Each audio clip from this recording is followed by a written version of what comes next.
Coucou la famille de Velas FR, j'espère que vous allez bien. Nous nous retrouvons aujourd'hui pour un nouveau résumé de votre série préférée.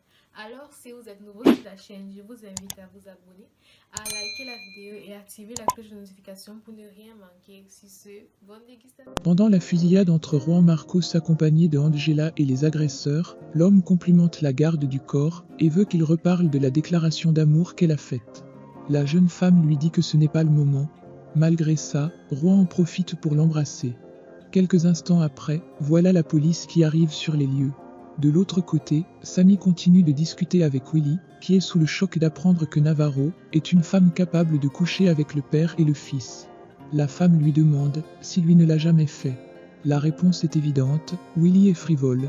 L'homme dit avant de s'en aller qu'il ne savait pas que sa Samantha pouvait faire ce genre de choses. Dans la chambre d'Emma, Pablo embrasse la jeune femme. Il prétend lui donner une leçon, car elle a menti à ses parents au sujet de sa sexualité. Emma a l'air d'aimer ce que fait son garde du corps, jusqu'au moment où elle devient hystérique et le repousse violemment. Le jeune homme est perdu, il s'en va rouge de colère. Chez les Del Castillo, Vicente est allé voir Bernardo pour lui raconter ce qu'il a fait. L'homme est bouleversé, car il croit avoir commis un meurtre. Del Castillo l'écoute avec attention et lui demande s'il est devenu fou. Il répond que c'est à cause de Fernanda qu'il a perdu la tête. À un moment, Vicente devient agité, mais le père de Fernanda le calme et lui dit de garder son sang-froid.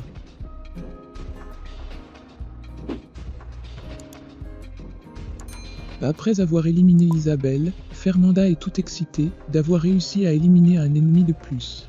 Mais Luis qui est avec elle lui dit que tout n'est pas terminé, car il y a un témoin. Il s'agit de Renzo, qui savait où se trouvait la femme de Juan Marcos.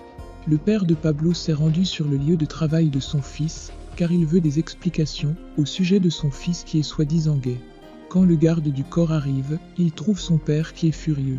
L'homme lui demande ce qui ne va pas. C'est alors qu'il fait un malaise.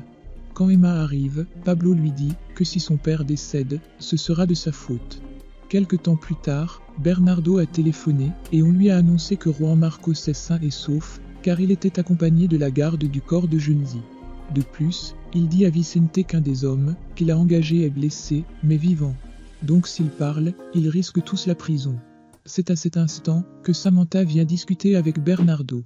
Elle lui dit que Willy n'a plus l'intention de s'en aller, mais elle lui avoue qu'elle a menti à Willy en lui disant qu'elle a eu une liaison avec Bernardo. Ainsi, elle voudrait que l'homme joue le jeu. Naturellement, il accepte. Quand la jeune femme est sur le point de partir, il la retient et lui demande pourquoi elle fait un travail de garde du corps alors qu'elle pourrait avoir bien mieux. Elle répond que c'est pour honorer la mémoire de l'homme qui l'a sauvée quand elle était petite, pendant un enlèvement.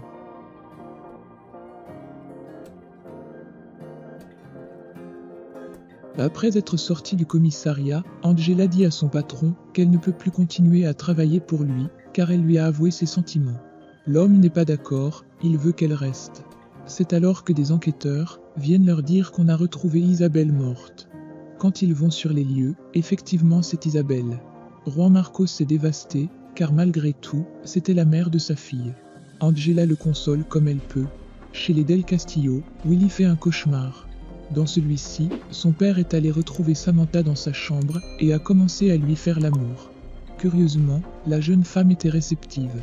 Et quand Guillermo les a surpris, ils n'ont pas arrêté. Brusquement, l'homme se réveille et appelle à l'entreprise pour réserver des billets d'avion pour le lendemain. Tard le soir, Juan Marcos rentre à son domicile avec Angela.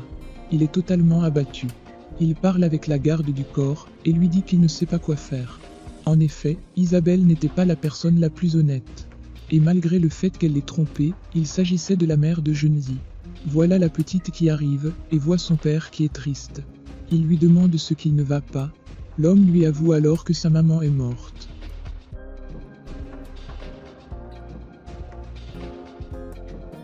À la cuisine, la situation s'est un peu calmée. Le père de Pablo a vu sa tension monter, mais il est désormais hors de danger. Emma lui dit qu'elle n'avait pas l'intention de faire du mal à son père, mais plutôt à lui, car il a dit à tout le monde qu'elle était bipolaire. Évidemment, Pablo ne l'a pas fait. Emma finit par mettre tout le monde dehors pour discuter seule avec Pablo. Elle lui demande pardon pour ce qui est arrivé à son père.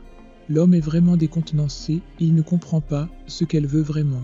Il lui pose alors la question de savoir si ce qu'il s'est passé dans la chambre tout à l'heure n'était qu'un jeu. Elle répond par l'affirmative. Willy a fini par se réveiller dans la nuit. Il trouve son père, qui est à la cuisine. Ce dernier le nargue et parle de Samantha comme s'il la connaissait très bien. Pourtant ce n'est pas vrai. Il le fait dans l'unique but de séparer Navarro de son fils. Quand Samantha arrive, Bernardo s'approche d'elle et lui donne un baiser forcé. Willy s'en va donc dépité. Après ça, Navarro réprimande le vieil homme pour s'être comporté ainsi. L'homme n'a aucun regret, ça dégoûte Sammy.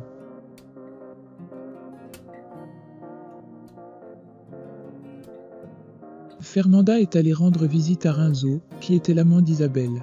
La meurtrière fait comme si elle était en bon terme avec la défunte. Elle lui avoue aussi qu'elle connaît la relation qu'ils avaient tous les deux. Elle commence à lui faire du charme pour mieux la voir. Étant donné que Renzo est un coureur de jupons, il accepte les avances qui lui sont faites. Tous deux commencent à faire l'amour, jusqu'au moment où Fernanda poignarde l'homme à plusieurs reprises avec un couteau.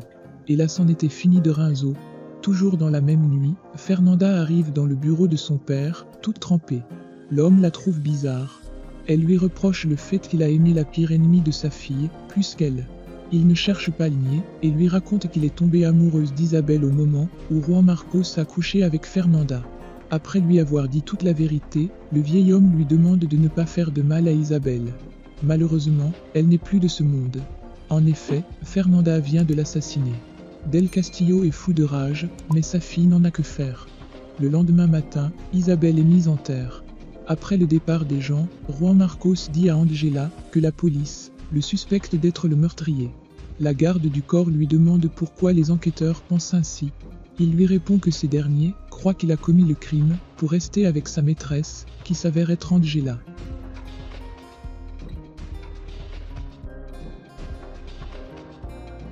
De l'autre côté, Willy est bien décidé à partir.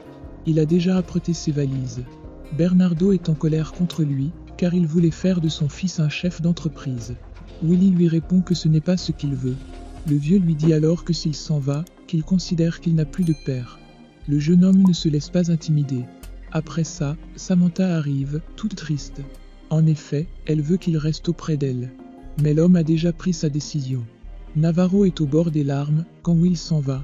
Non loin de là, Bernardo s'est isolé pour pleurer la mort d'Isabelle.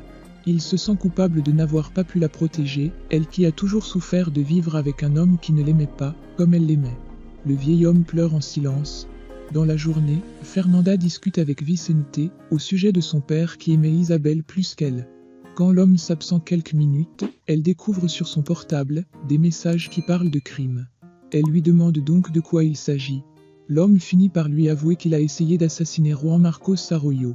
Fernanda est folle de rage. Elle le menace en lui disant que s'il était mort, lui aussi subirait le même sort. Pour soutenir le travail que nous faisons, nous encourager à nous améliorer et par la même occasion nous récompenser, je t'invite à rejoindre la chaîne via le bouton rejoindre qui est à côté du bouton abonner. Nous comptons sur votre générosité. Merci.